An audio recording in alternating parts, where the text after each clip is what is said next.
사도 바울이 1차 전도여행 마치고 그 복음을 들었던 사람들에게 문제가 생겼을 때 보내진 편지, 첫 편지가 갈라디아서다라고 한다면, 두 번째 전도여행을 하면서 유럽 지역을 복음 전파했는데, 이때에 자기가 전한 지역에 문제가 생기고 또 궁금증이 생겼을 때 보낸 편지가 데살로니가 전후서입니다. 이게 이제 2차 전도여행의 배경인 거죠.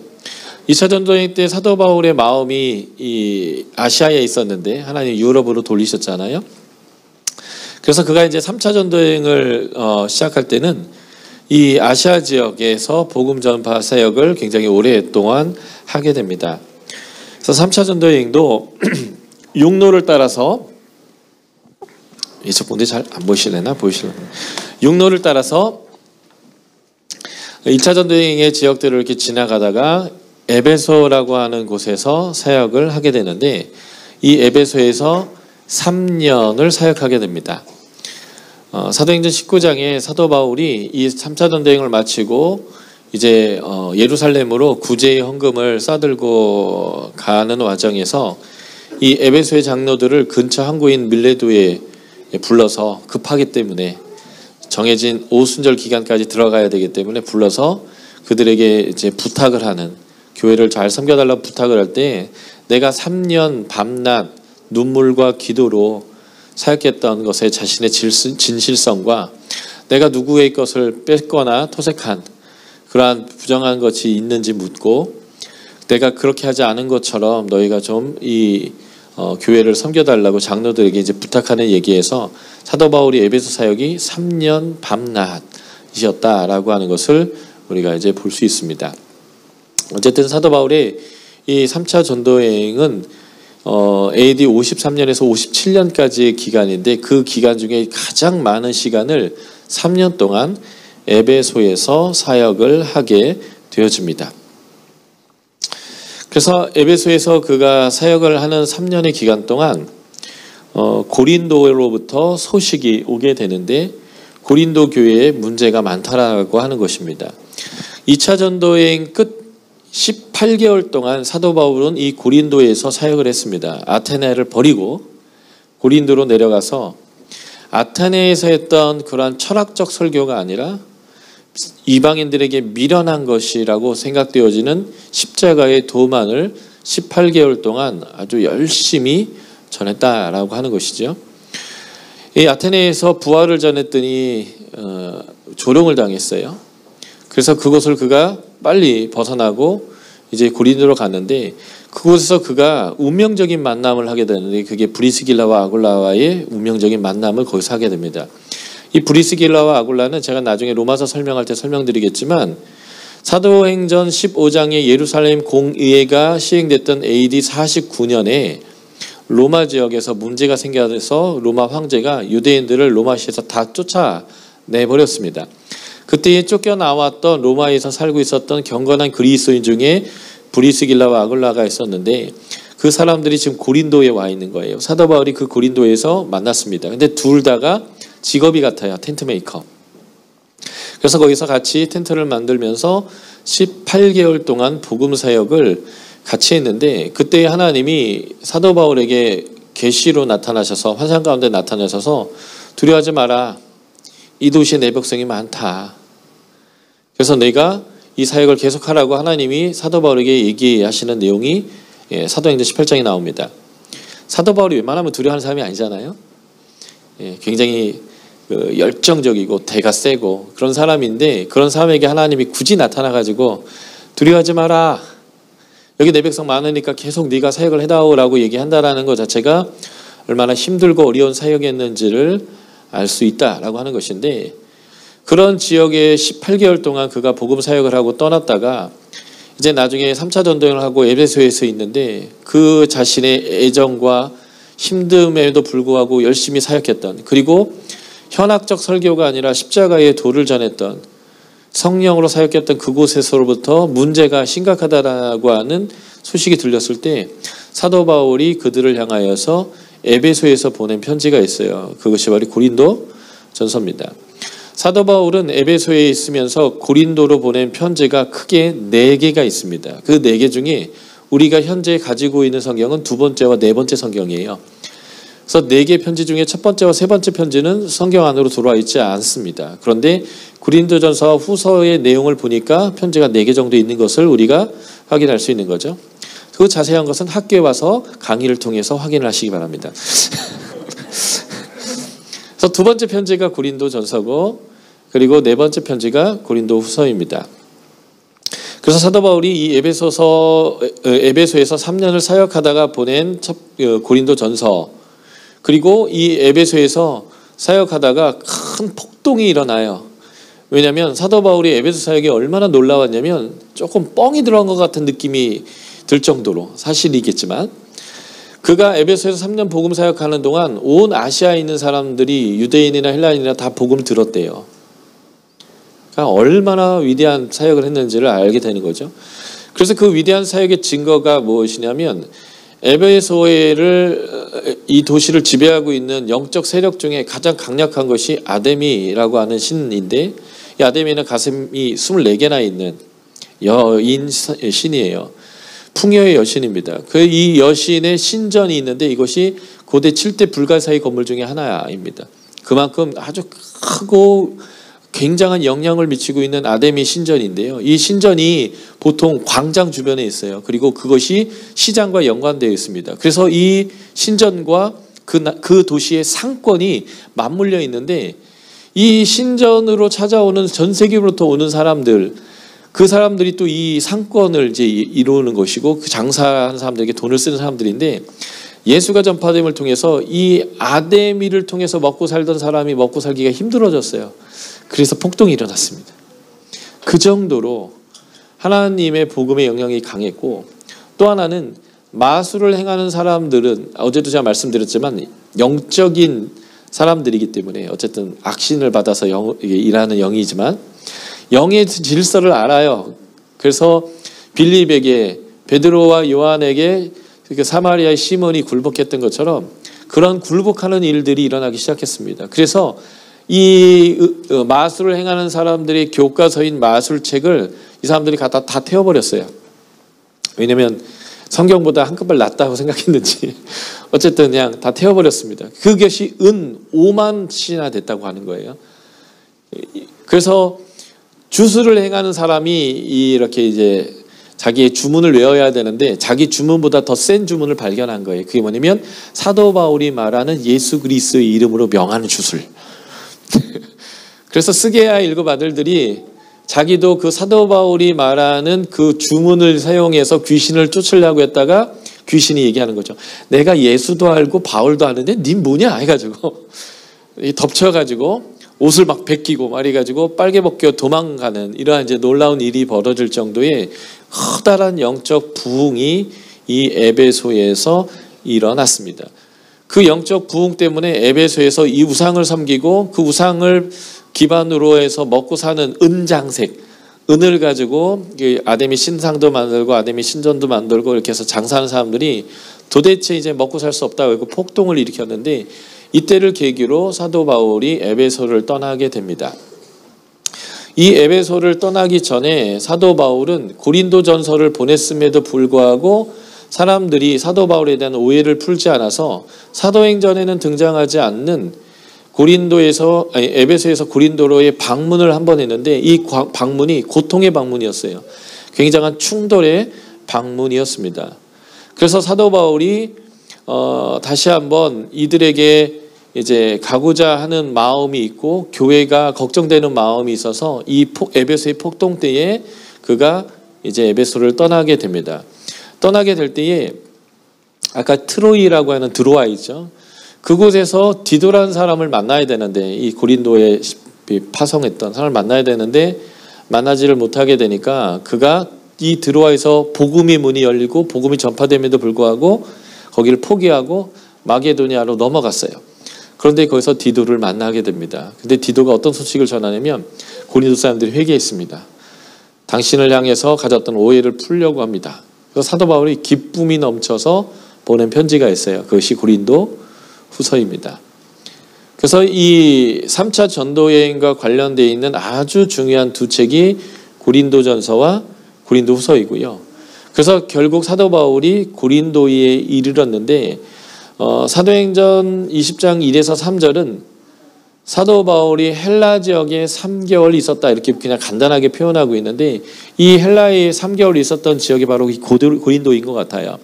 그래서 그 고린도에 머무면서 사도 바울이 방향을 정하고 있는데요. 그게 뭐냐면 내가 지금 당장은 구제연금을 만들어서 예루살렘에 가야 하지만 나는 이제 로마를 거쳐서 서바나 지금의 스페인으로 복음 사역을 하고 가고 싶은 거예요.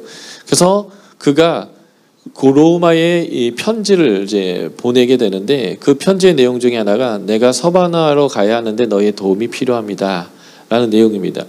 그런데 사실은 이 로마서를 보내게 됐던 더 적극적인 이유는 뭔가 더 신령한 은사를 이 로마 교회에 주고 싶어 하는 것인데 이유가 뭐냐면 이 교회가 지금 싸움질을 하고 있기 때문에 그래요. 교회가 하나 되고 있지 못한 그들에게 복음을 전하면서 동시에 그들의 선교 후원의 요청을 하는 로마서의 편지를 이 고린도에서 보내게 됩니다. 그러므로 여러분들이 사도행전에 나오는 3차 전도여행을 배경으로 하고 있는 바울의 서신이 3개가 있다라는 것을 이해하실 필요가 있겠다라는 것입니다. 자, 우리가 고린도전서부터 한번 살펴보도록 하겠습니다. 고린도전서이죠. 사도 바울이 AD 54에서 55년경인 에베소에서 사역할 때에 고린도에 있는 그가 18개월 동안 2차 전도여행 때에 전도하고 사역했던 그래서 세워졌던 이 교회를 향하여서 보낸 편지인데 그 고린도에 있는 사람들의 다수는 경건한 이방인들입니다. 유대인들이 아니고요. 유대인들을 포함하지만 말이에요. 고린도라는 곳은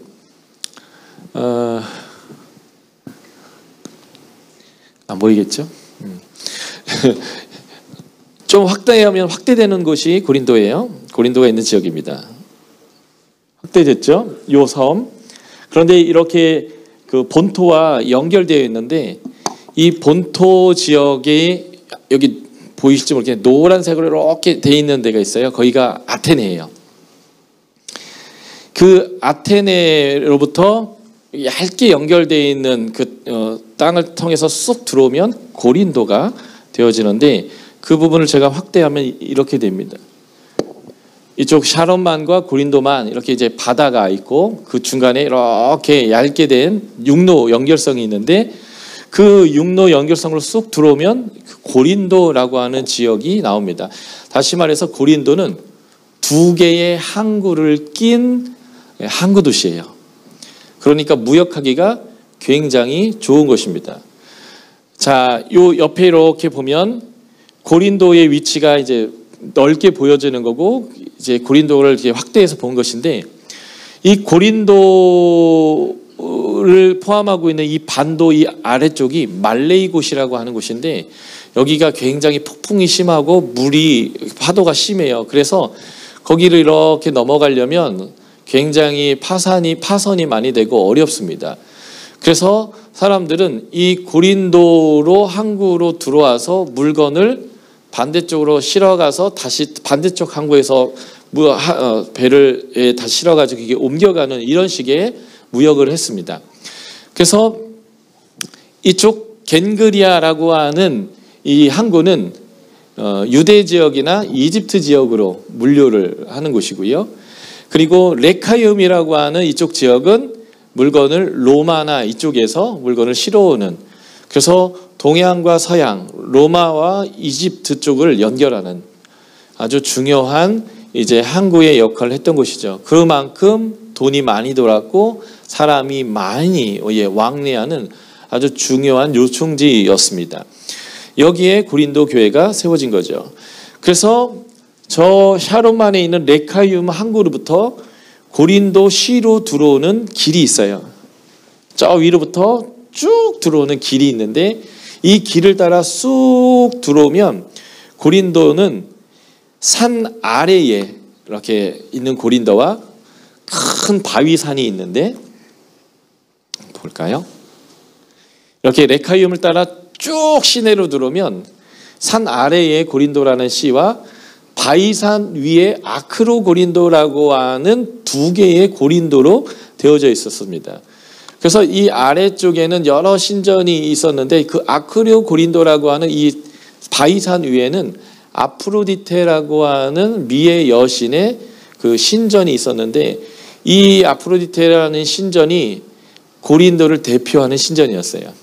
에베소는 아데미, 이 고린도는 이 아프로디테인 것이죠. 그래서 아래 도시에 있는 이제 광장을 중심으로 여러 신단과 그리고 유대인의 회당과 시장들이 거기에 즐비했었는데 이게 왜 중요하냐면요. 사람들이 결혼을 해도 아니면 어떤 사업을 할 때 계약을 해도 모든 걸 다 어디서 하냐면 신전에 가서 해요. 신 앞에서. 우리 헤어지지 말자. 우리가 교회에서 예배 드리면서 결혼하는 거 똑같아요. 하나님 앞에 서약하듯이. 뭘 해도 신전에서 해요. 그리고 그 신전에서 어떤 계약을 하면 우리가 결혼식 하면 피로연하죠. 세미나 하면 밥을 먹죠. 그리고 뭐 계약을 해도 우리 잘합시다 하고 그 다음에 또 밥을 먹잖아요. 그러니까 신전에서 또 뭘 하냐면 밥을 먹어요. 그러니까 이제 예수 믿는 사람들이 사회생활을 하다 보면 이방의 신전에 안 갈 수 없고 우상에게 바쳐졌던 재물을 안 먹을 수 없는 거예요. 예를 들면 영화판에서 일을 하시는 감독님 중에 기독교인이 영화를 만들어야 되는데 꼭 영화계에서는 영화 만들 때 돼지 잡아가지고 돼지 머리 갖다 놓고 그 콧구녕하고 입에다가 돈을 꽂아 놓으면서 이 영화에 사고 나지 않고 잘 되고 대박 터지게 해달라고 꼭 고사를 지내는 것처럼 그냥 그 세상이 그렇게 돌아가니까 기독교인도 그 안에서 살다 보니까 아주 온갖 문제가 생기는 거예요. 그래서 고린도에서는 우상에게 바쳐진 재물을 먹어야 되느냐 말아야 되느냐, 우상 숭배는 어떻게 해야 되느냐라는 문제를 포함해서 온갖 문제가 많았던 거예요. 교인들이 예수를 믿고 교회가 커지면서 그들이 이방인인데 이제는 하나님 백성이 됐는데 이방인이 하나님의 백성이 됐을 때 우리가 어떻게 살아가야 되는지에 대한 실제적인 문제에 부딪힌 것입니다.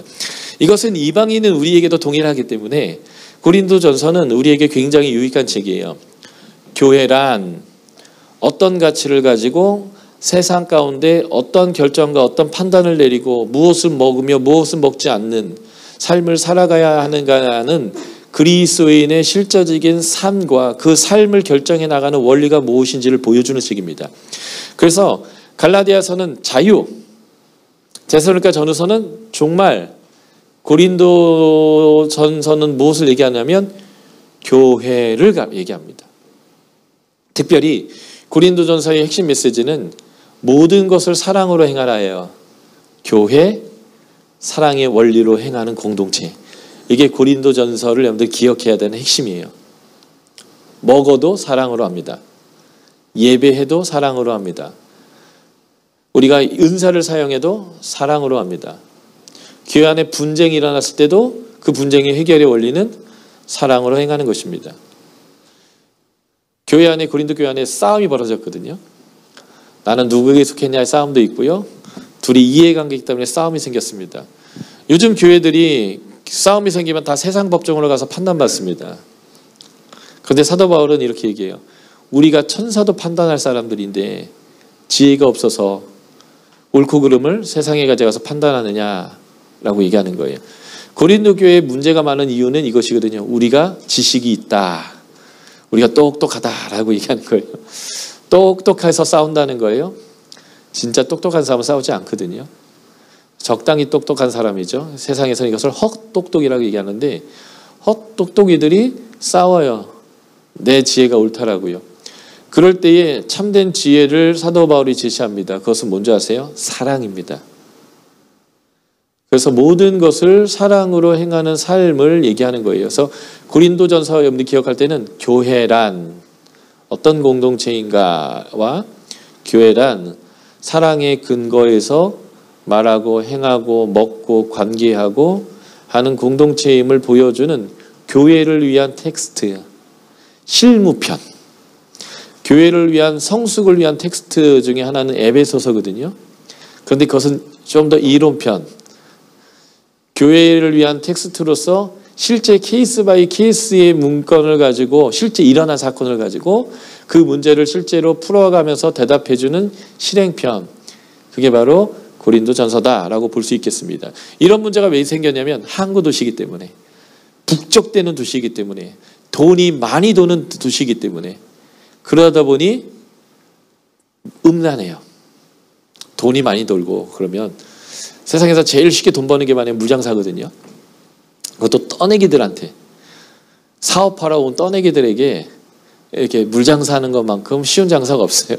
그런 것처럼 이런 항구 도시에 돈이 많이 돌고 사람이 많이 왕래할 때에 그런 도시가 갖고 있는 그런 특성들이 있어요. 제가 그런 도시를 비하하려고 하는 생각이 있는 게 아니고, 밀수를 해도 그런 쪽으로 들어오는 거고, 그렇죠? 마약이 들어와도 그쪽으로 들어오는 거고, 돈도 거기서 많아지면 사람의 기본적 본성은 타락하게 돼 있거든요.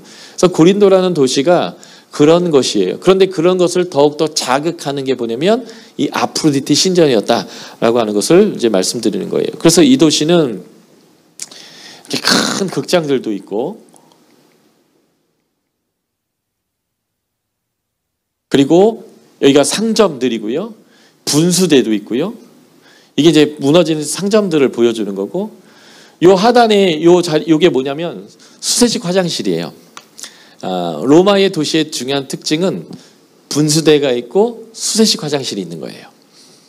근데 이 수세식 화장실이 공동 화장실인데 칸막이가 없어요. 다 이렇게 앉아서 변을 보거나 시를 보면서 대화를 하고 토론을 하고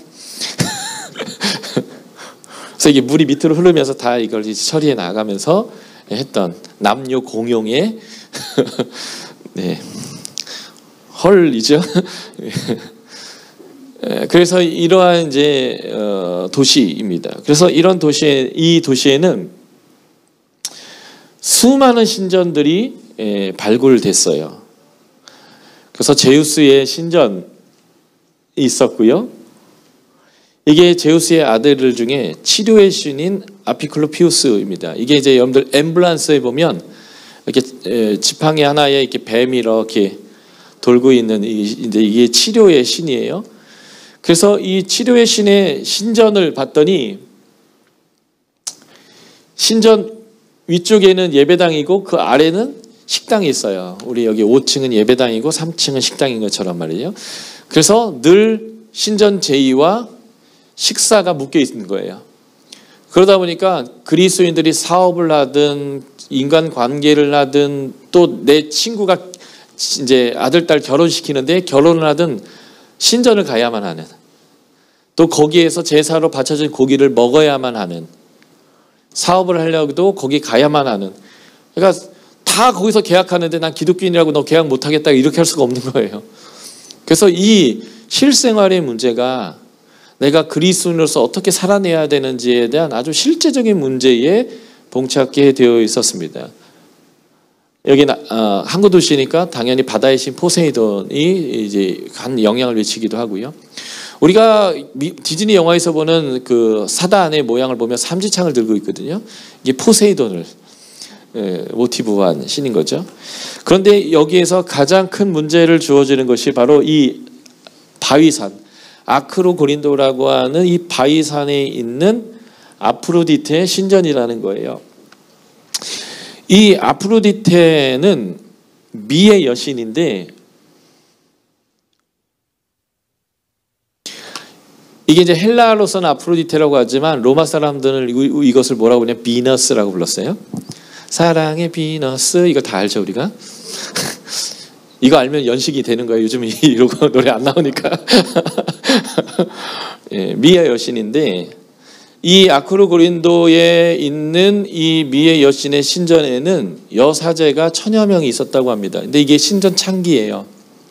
그래서 신전에서 제의를 드리는데, 예배를 드리는데, 거룩한 예배의 행위 중에 하나가 무엇이냐면 신전 창기와의 성관계를 하는 것이었다는 거예요. 그러니까 음란의 문제, 그리고 거룩의 문제에 대한 이 개념 자체가 이방인들이 너무 없는 거예요.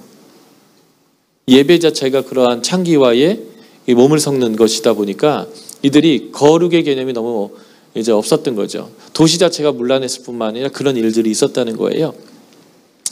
곡물의 여신, 대지의 여신인 테미테르 신전이 있는데 그 식당 아래쪽에 보면 아주 작은 골방 50개가 발굴됐어요. 이게 뭐냐면 바로 그 신전 창기들과 예배자가 성관계를 통한 예배하는 그러한 그 공간들, 이런 것들이 있었다는 것입니다.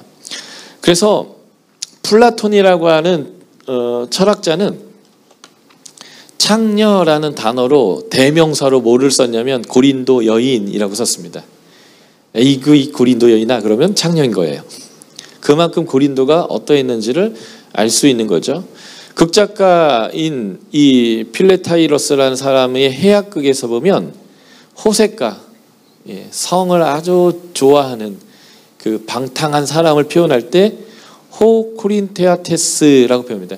고린도 사람, 고린도 남자 그러면 이제 호색가고요. 고린도 여자하면 창녀다라고 할 정도로 이 고린도가 어떠했는지를 보여주는 거예요. 그래서 간통하다라는 것은 고린도스럽다, 고린도 사람처럼 행한다라고 하는 코린티아 조마이라고 하는 거예요. 야, 너 참 고린도스럽구나. 그러면 이제 그런 느낌이 확 오는 거죠.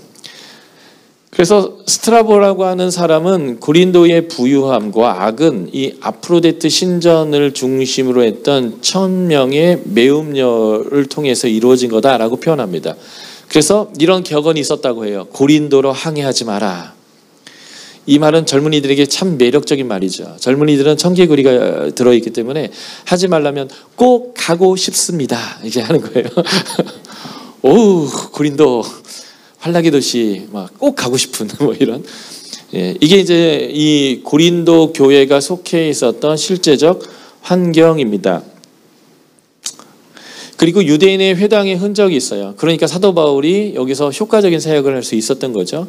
18개월 동안 복음을 사역을 했는데 어떤 대리석 조각에 땡땡 고개 에브라 이렇게 써 있는데요. 이게 뭐가 잘려나가냐면 시나고게 에브라이언 이렇게 써 있는 거예요. 시나고게가 회당이고요.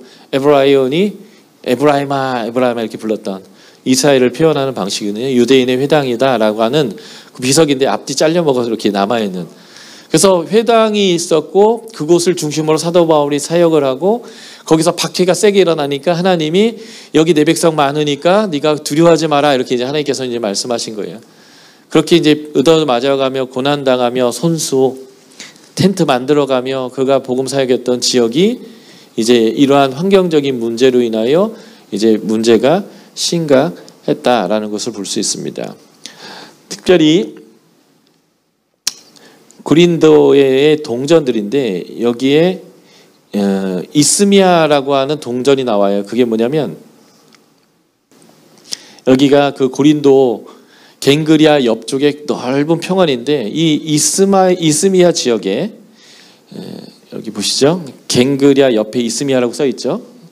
눈이 좋으신 분은 보시고 아닌 분은 제가 거짓말 안 하고 있으니까 그렇다라고 믿으시면 되는데 이 지역에서 무슨 일이 있었냐면 고대의 큰 체전들이 여기서 있었습니다. 소위 말해서 4개의 체전이 있었는데 올림피아, 델피, 네메아, 이스미아 이 4곳에서 체전이 있었어요. 그 고대의 체전 중에 하나를 현대에서 다시 받아가지고 하고 있는 지금 4년마다 하는 것이 올림픽이죠. 올림피아에서 있었던 체전을 고대의 체전을 되살려서 현대의 모든 나라들이 체육을 가지고 페어플레이하면서 하나 되자 뭐 이렇게 하는 건데 요즘은 거의 상업화돼 있긴 했지만 어쨌든 그것처럼 고대 체전이 일어났던 것이 이스미아예요. 그래서 사도 바울은 고린도전서 9장에서 이러한 체전에 익숙해 있는 사람들에게 사역자를 설명할 때 운동 경기자가 자신의 몸을 운동선수로 만들기 위해서 이것저것 안 하고 집중하는 것처럼 해야 한다라고 하는 이런 비유를 썼던 것도 이런 고린도적인 환경이었고 이런 곳에 체전이 일어나면 전 세계부터 사람들이 왔을 텐데 그 사람들이 옛날에는 호텔이라는 게 그렇게 흔하지 않았거든요. 오면 거기에서 체전을 해야 되면 어떻게 해야 되면 텐트가 필요해요. 그래서 사도 바울이 열심히 텐트 만들어가고 그때 한몫 팍 차지해가지고 대목 장사하고 그 돈으로 또 복음 사역하고 하는 일들이 이때 있었다라는 것을 볼 수 있습니다. 그래서 이런 환경으로 인해서 그리스도인이 예수를 믿었는데 유대인들은 자꾸 얘기하는 거예요. 우상의 제물 먹으면 안 된다고.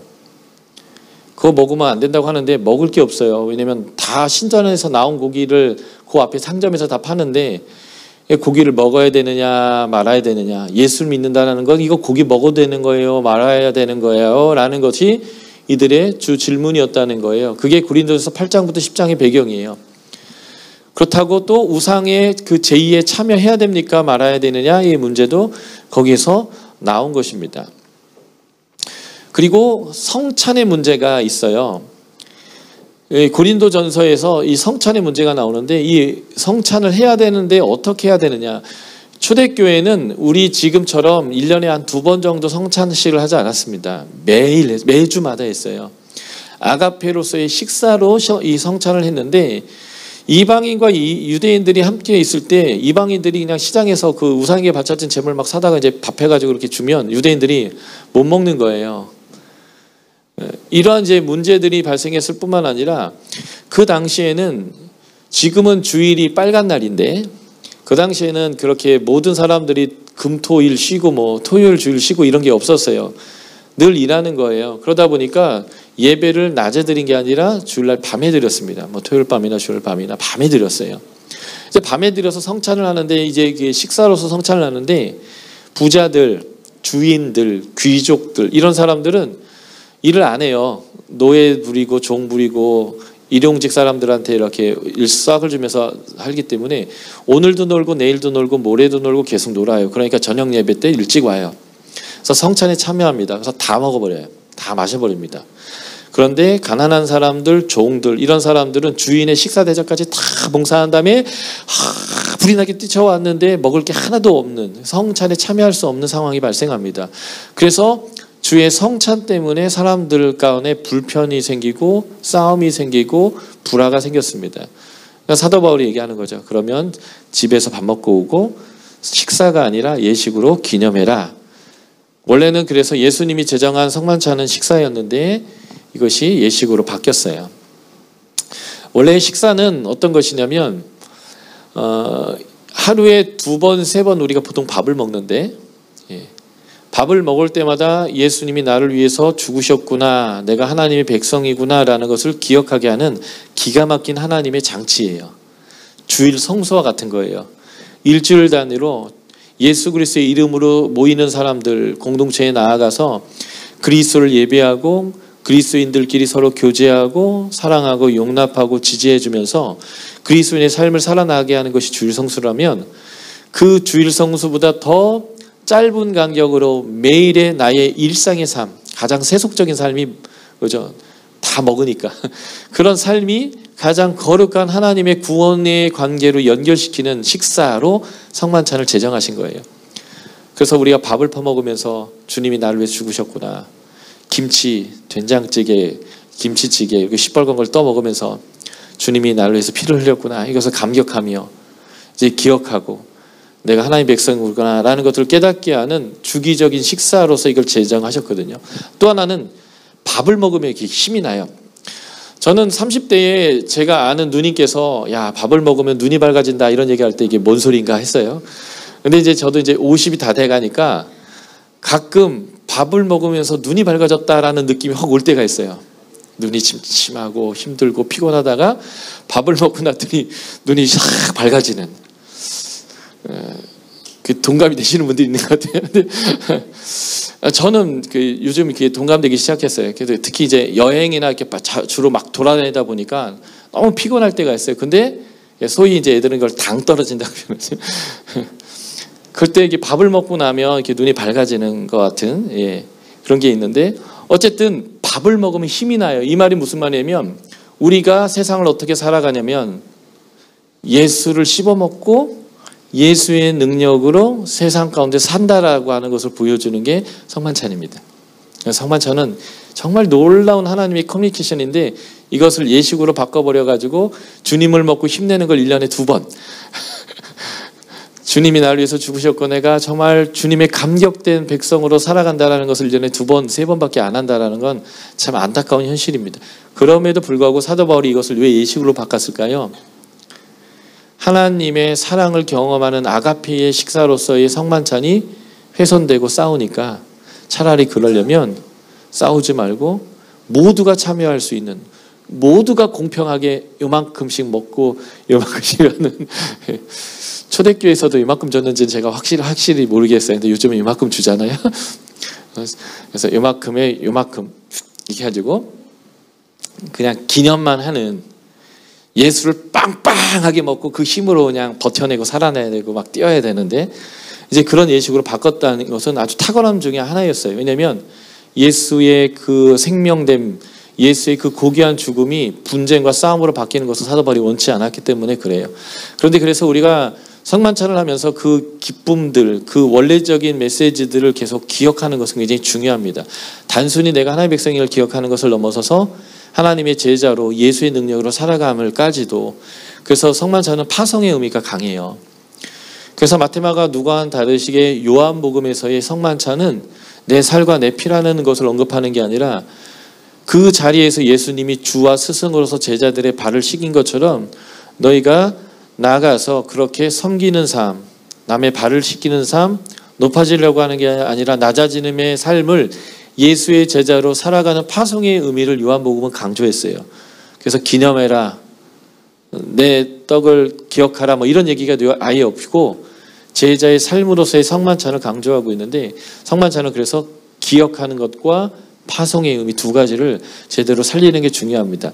근데 그것을 커뮤니케이션적인 예식으로서는 밥을 먹는 게 훨씬 더 좋아요. 빵빵하게. 예.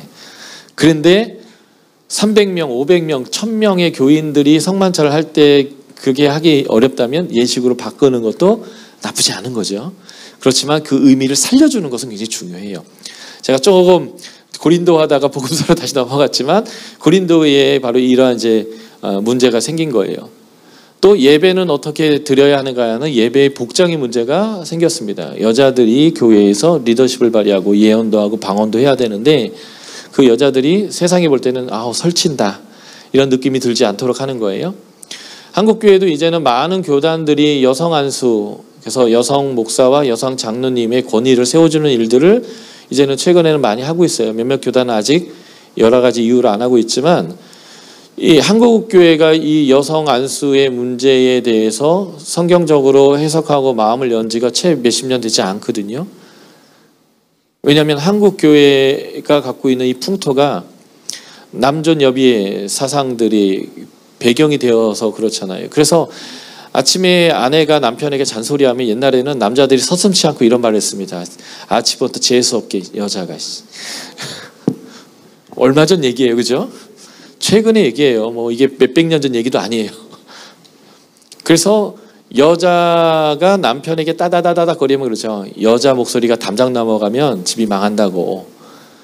이렇게 막 이런 식으로 표현한 거잖아요. 그래서 한국 여자들이 싫어하는 말이 있잖아요. 여자를 여자로 불렀으나 여자가 여자라고 부르면 화가 나는.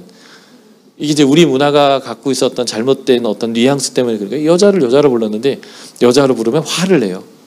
그래 나 여자 어쩔래 막 이런 식으로. 근데 이제 기독교 공동체는 그 여자를 존중하거든요. 그 존중하는 여자들을 존중하지만 아직 세상이 기독교 공동체 수준을 따라오지 못했어요. 그러니까 밖에 사람들이 보면 교회를 보니까 여기는 여자가 설쳐. 여기는 아주 막대 먹은 데야.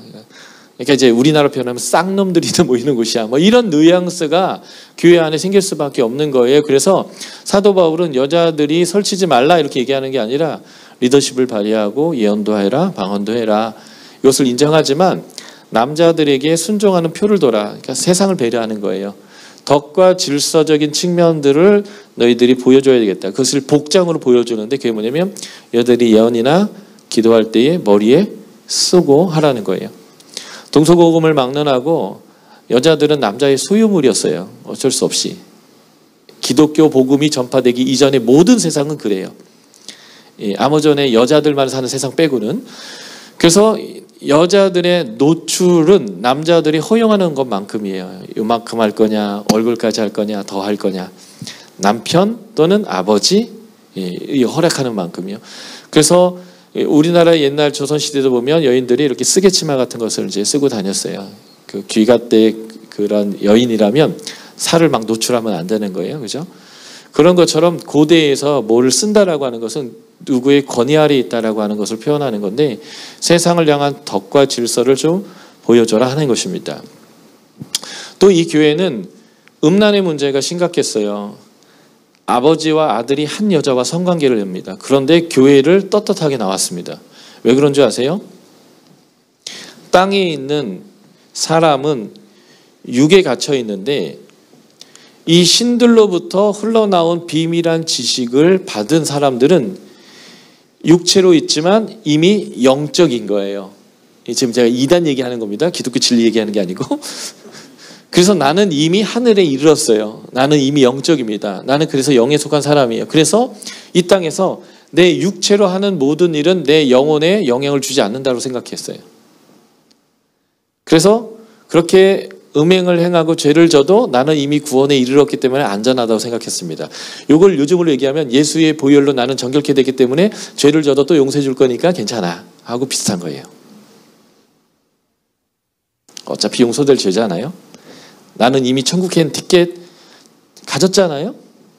어쨌든 주의 영원한 용서로 나는 용서받을 거고 나는 구원 얻을 거니까 내가 죄 져도 뭐 죄송하긴 한데 용서되겠지.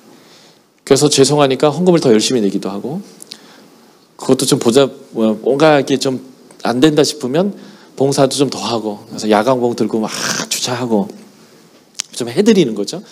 그리고 그 미안함 삭감시키고, 난 구원 얻었으니까 하면서 내 아이의 그 거룩한 삶을 포기하는 그런 것이 어떻게 보면 이 당시에 이원론적인 사고와 똑같아요. 왜냐하면 죽어서 천국 가는 이원론적인 신앙생활은 이런 삶과 맞닿을 수밖에 없어요. 그러니까 한국 기독교인들이 아무리 많아져도 사회가 변화되지 못하는, 변화는 되겠죠. 근데 그 변화의 속도나 그 변화의 그 온전한 모습에 큰 영향을 못 미치고 있는 중요한 이유 중에 하나는 구원론의 문제예요. 삶이, 종말론도 삶의 현장이 문제이고 구원도 내 삶에 하나님 나라가 오는 문제인데도 불구하고 죽어서 천국 가는 문제로, 이 땅은 그냥 그렇게 죄를 져도 되는 문제로, 그러니까 용서해 줬겠지, 내가 죄를 지니까, 질 수밖에 없으니까 라는 이러한 그 유보된 그러한 우리의 마음으로 그렇게 쭉 살아가는 것은 이 당시에 변형된 이원론적 사고입니다. 그래서 한 아버지와 아들이 한 여인과 음행을 행하면서도 교회를 뻔뻔하게 나와요. 죄의식이 없는 거예요. 문제가 되지 않는다라는 생각들을 하는 것이죠. 이게 그 당시에 그들이 갖고 있던 세계관, 이 이원론적 세계관을 가지고 복음을 받아들였을 때 왔던 문제인 거예요. 구원을 육체가 영적이 되는 거다라고 자꾸 생각하는 거니까요. 이런 것 때문에 뭘 더 심각하게 또 집착했을까요? 내 육체를 죽이기 위한 금욕. 사실 우리가 말초신경계를 심각하게 자극하면 자극할수록 영적이 되지 않는 것은 사실이에요. 매일같이 술에 취해 있으면서 성령을 따라 살기는 쉽지 않아요. 매일같이 포르노 보고 그러면서 영적인 하나님과의 교제가 잘 이루어지지 않는 것은 사실이에요. 그런데 뭐가 문제냐면 우리가 맛있는 것을 먹는 것, 그건 하나님이 우리에게 먹으라고 주신 좋은 것이니까 누려야 합니다. 우리가 부부 관계 안에서 누리는 아름다운 성, 이건 하나님이 주시는 행복한 거예요. 그런데 심각한 금욕주의자들은 어디까지 연결되냐면 부부관계를 변화시키려고 하는 거예요. 그래서 고린도서 7장은 처녀가 결혼해야 됩니까 말아야 됩니까? 라는 질문을 해요. 아니 결혼을 해야죠. 하나님이 결혼하라고 했고 짝을 주셨는데, 그런데 이들은 더 영적이 되기 위해서 그들의 삶을 변화시키는 거예요. 다시 말하면 결혼했지만 성관계를 안 해요. 아니 결혼 안 하는 게 더 나은 것 같다 라고 생각하면서 이러한 왜곡된 이러한 그 관계 안에서 극단이 타락하거나 심각한 금욕을 하거나 하나님이 주신 아름다움을 누리는 것, 맛있는 것을 먹는 것, 부부 안에서의 사랑의 관계를 누리는 것, 이 모든 것들을 거절하는 이러한 문제들이 고린도 교회에 있었습니다. 심각하게는 더 문제가 되는 게 무엇이냐면 고린도서 1장부터 4장이 나는 누구에게 속했느냐의 문제인 거예요. 이게 뭐냐면 내가 더 잘났다, 내가 더 똑똑하다, 내가 더 지혜롭다라는 것을 이렇게 얘기해야 되는데, 이것을 어떻게 보증하려고 하면 나 이대 나온 여자야, 나 서울대 나왔어, 나 스카이 나왔어. 뭐 이런 것으로 자신을 높이려고 하는 것이 나는 바울에게 속한 사람이야. 나는 아볼로에게 속했어. 아니야, 나는 게바에게 속했어. 얘 무슨 소리야? 나는 그리스도에게 속했어. 하면서 누구에게 속했냐의 문제를 가지고 교회에서 당을 짓고 싸웠다는 것입니다. 그래서 사도 바울이 야, 바울에게 속한 건 뭐고 아볼로에게 속한 건 뭐냐? 다 그들은 사역자다. 바울은 뿌렸고 아볼로는 물을 줬다. 이 사람들은 나중에 하나님 앞에 갔을 때 하나님이 불로써 우리가 행한 일들을 싹 태워볼 건데 그럴 때에 남은 것이 있으면 상을 받는 그냥 사역자일 뿐이다 라고 얘기합니다. 그러니까 누구에게 속했느냐라고 얘기하지 말라는 거예요. 오히려 사도 바울이 이렇게 표현합니다. 사역자가 교회에 속했고 교회가 그리스도에게 속했고 그리스도가 하나님께 속했다. 참 재밌죠. 우리가 잘못 생각하는 부분들 중에 하나가 뭐냐면 목사님에게 성도들이 속해 있다라고 하는 느낌들이 약간 교회에 있습니다. 근데 고린도는 이걸 뒤집어 말해요. 사역자가 교회에 속했다고. 사역자는 하나님이 주신 임무로서 누구는 씨를 뿌리고 누구는 물을 주는 사람일 뿐입니다. 그리고 그 상을 받는 것은 하나님이 이렇게 판단해가지고 남는 것이 있었을 때 상을 주는 거예요. 그러니까 너희가 누구에게 속했느냐라고 할 필요도 없고 그리고 이 사람이 잘했니 못했니 할 것도 없다는 거예요. 상을 주고 벌을 주는 것은 하나님이 공력을 심판해서 그 사역자에게 줄 문제이기 때문에 여러분들이 목사가 어땠네 저땠네 그럴 필요도 없다는 것입니다. 오직 우리는 그리스도에게 속한 사람이고 그리고 그 하나님의 나라에 속한 사람들이에요. 그래서 씨를 뿌리든 물을 주든 그 열매를 맺게 하시는 분은 하나님이고 그 씨를 뿌리고 물을 부는 그 밭은 교회라고 이 에베소 고린도전서 1장에서 4장에서 얘기하면서 그러나 사도 바울이 이렇게 4장에서 얘기해요. 나를 본받아라. 대장이 저는 처음에 사도 바울을 공부하면서는 교만하다. 나를 본받아라는 말을 여러 번 하더라고요. 어떻게 사람이 그런데 보면 볼수록 이 사람 정말 하나님 앞에서 충성되게 살았고 그래서 자신을 본받으라고 얘기할 정도로 정말 하나님 앞에서 씨름했구나. 그래서 판단하지 마라 라고 얘기하고 그러나 사역자를 본받아라 얘기합니다. 그러니까 여러분들은 사역자를 판단하지 마시고요. 여러분들의 목사님, 여러분들의 셀 리더 보시고 본받을 것을 찾아내십시오. 찾고 찾으면 하나는 꼭 있을 겁니다. 근데 더 잘 찾아보면 구석구석에 있을 거예요. 모든 사람들은 다 실수투성이고 문제점투성이고 상처투성입니다. 그런데 그런 사람을 하나님이 예쁘다 하시고 사랑한다 하시고 귀하다 하시고 내 종이다 하시고 나의 위대한 일에 참여하는 자로 맡겨주셨습니다. 하나님이 그 사람을 인정했다면 우리가 그 사람을 인정해야만 합니다. 그래야 나도 사랑받고 인정받습니다. 그게 공동체를 이루는 방법인데 고린도전서 1장 4장은 그래서 이 분쟁의 문제를 다루면서 이 원리들을 우리가 잘 살펴볼 필요가 있습니다. 그런데 이 모든 문제의 해결점이 뭔지 아세요? 고린도전서 16장 14절. 이 모든 일을 사랑으로 행하는 것입니다. 예를 들어 볼까요? 성만찬에 일찍 와서 그 먹고 마시고 취하는 사람들, 부자들이라고 했죠. 귀족들이라고 했죠. 주인들이라고 했죠. 교회 헌금을 누가 많이 냈을까요? 종들이 많이 냈을까요? 그 하루 벌어 하루 먹는 핸드앤마우스 하는 사람, 벌써 그날 겨우 채워 먹는 그런 사람들이 많이 했을까요? 아니면 일찍 와서 그 배부르고 취한 사람들이 많이 했을까요? 왜 그럴 확률이 높아요? 그러니까 그 사람들이 어떻게 생각하는지 알아요? 야, 내가 낸 헌금 이거 다 그걸로 샀는데 내가 이거 좀 더 먹고 마신다고 뭐 이 종놈 새끼들, 내 소장농들 그것들이 뭘 말이 많아 이렇게 할 수 있단 말이죠. 그런데 하나님이 얘기하는 거예요. 사랑으로 행하라고. 그게 사랑인가 하는 거예요. 여자들이 예배 드리러 올 때 얼마나 공들입니까? 남자들은 일어나서 5분 만에 차를 타고 나갈 수 있거든요. 그래서 남자들이 힘들어하는 게 뭐예요? 늦게 일어나서 난 준비해갖고 벌써 대문 앞에 서 있는데 아내는 1시간 전부터 뭘 준비하고 있는데 아직도 준비하고 있을 때 기다려줘야 합니다. 그 문 밖에 서 있지 마시고 소파에 앉아있어서 아내님께서 신발을 신는 그 순간까지 믿음을 다하여 그 자리를 지키셔야 돼요. 어쨌든 간에 얼마나 준비했어요. 막 후가시 넣고 하고 막 그리고 막 해가지고 쫙 했는데 교회로 왔어요. 근데 다 뒤집어 쓰래요. 안 보이게. 화나잖아요. 그렇지만 그리스도의 교회 공동체가 세상을 향하여 덕과 질서가 있는 공동체임을 보이기 위해서 그 모든 것을 덮어 쓰는, 한 시간에 그 나의 준비가 무용화되는, 그리고 머리 눌리는데 쓰라면 사랑 때문에 쓰는 거예요. 이게 이제 고린도에서 말하는 교회의 원리입니다. 자기를 주장하고 자기를 높이기 위해서 누구에게 속했느냐 싸우지 말라는 거예요.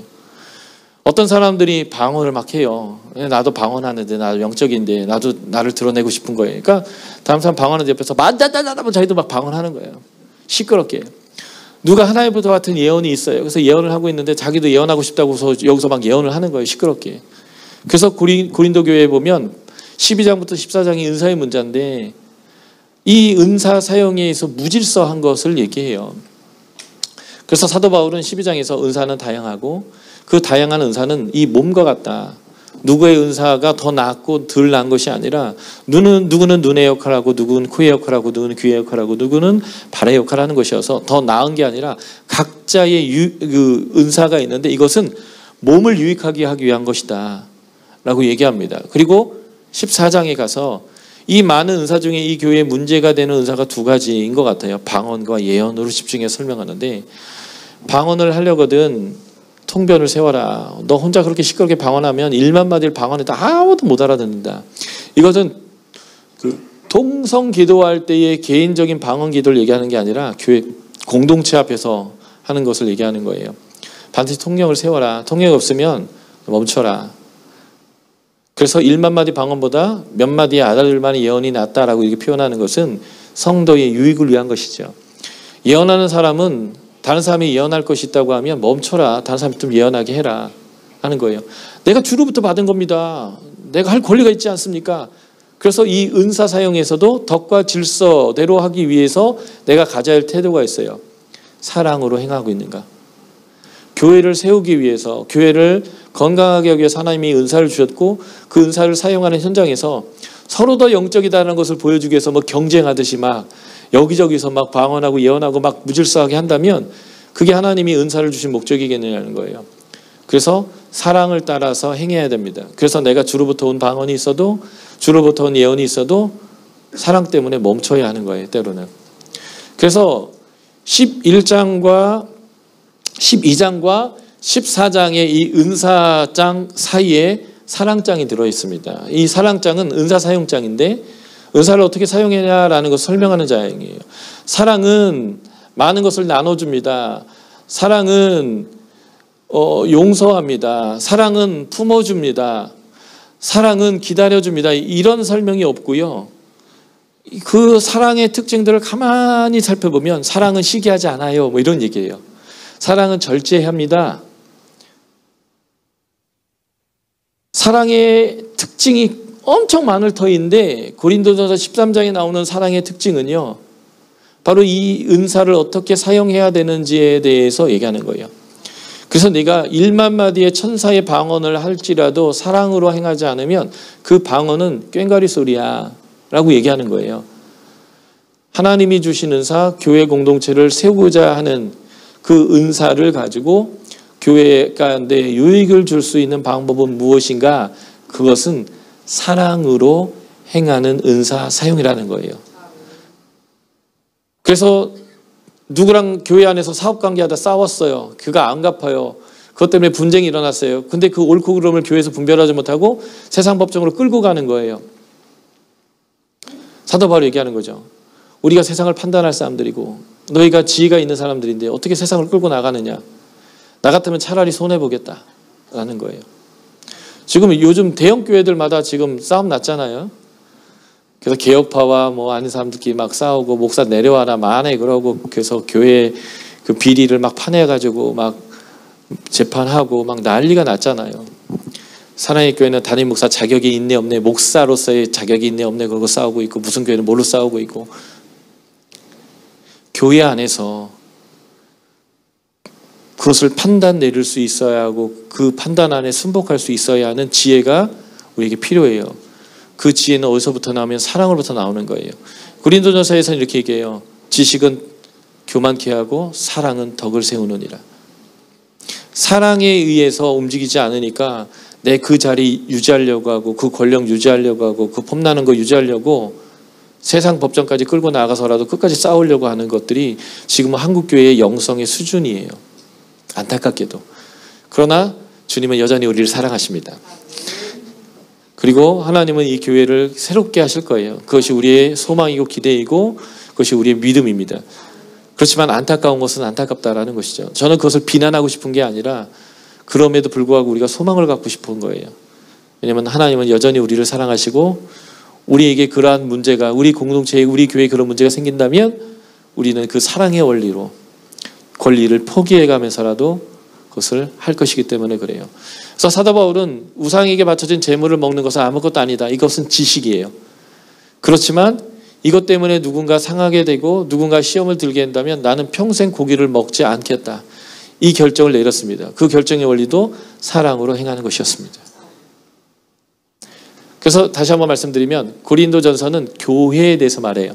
이제 쉬고 나서 고린도후서를 얘기할 건데 고린도후서는 교회의 사역자에 대해서 말합니다. 그런데 이 교회는 어떤 원리로 움직이냐면 사랑의 원리로 움직입니다. 이것이 사도 바울이 말했던 십자가의 도로 세웠던 교회가 가져야 될 원리였습니다. 우리가 한 번 더 시도를 하겠습니다. 감사합니다.